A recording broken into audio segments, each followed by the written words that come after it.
Welcome to MrClaff.com's review of the Russian Revolution, brought to you by Noble Review, concise review books. To understand the Russian Revolution, we first have to know what the people were revolting about.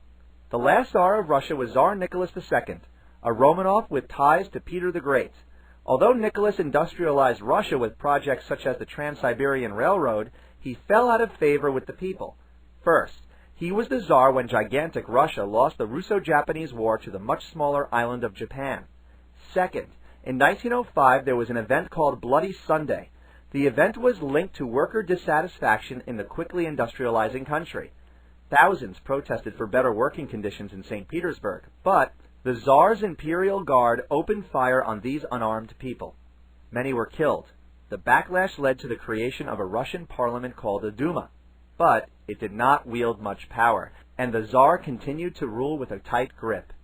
Third, Russia suffered the most casualties of World War I, at nearly 2 million soldiers killed. Because they were ill-equipped for battle and lacked military supplies, Nicholas had to go to the front lines himself in an attempt to boost morale. While Nicholas was gone, Tsarina Alexandra had family issues to deal with. Her son Alexei was suffering from hemophilia, a blood disease. She called upon a mystical man named Grigory Rasputin to help her. When Rasputin apparently cured the boy, he was rewarded with some political power. Rasputin's hand in the government led to much corruption, and he was ultimately murdered by aristocrats and thrown into the Neva River in 1916. The Russian Revolution happened in two stages. First, the Tsar was taken out of power in March of 1917. The workers rose up, and a provisional government was put in place of the Tsar under the direction of Alexander Kerensky. When the provisional government pressed on fighting World War I, it angered socialist groups of workers called Soviets. The second stage of the revolution, and longest lasting, was led by Vladimir Lenin in November of 1917. Lenin was a socialist who turned to the writings of Karl Marx.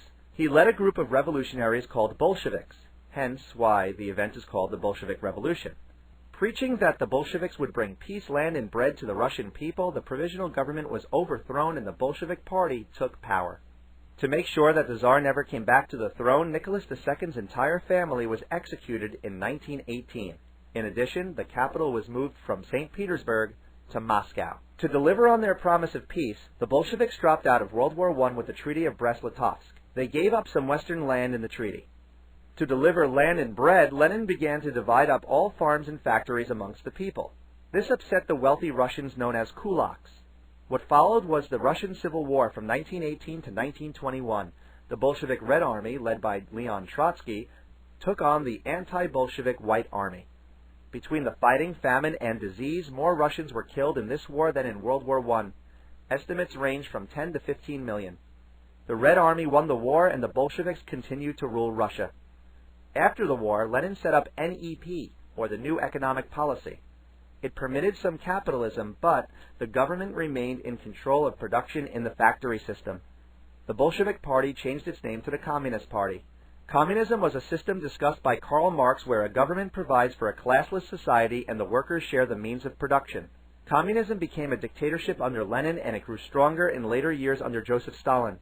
In 1922, Russia and surrounding lands such as Ukraine and Belarus became the Union of Soviet Socialist Republics, or the Soviet Union. This enormous area extended into northern Asia. There was a movement called Russification that attempted to expand Russian culture and language to areas far away from Moscow. The communism established by Lenin and the Bolsheviks would last in the Soviet Union until 1991. For more review, you can find free flashcards and review sheets at MrClaff.com. We also invite you to check out Noble Review in both paperback and ebook formats. Best of luck on your tests.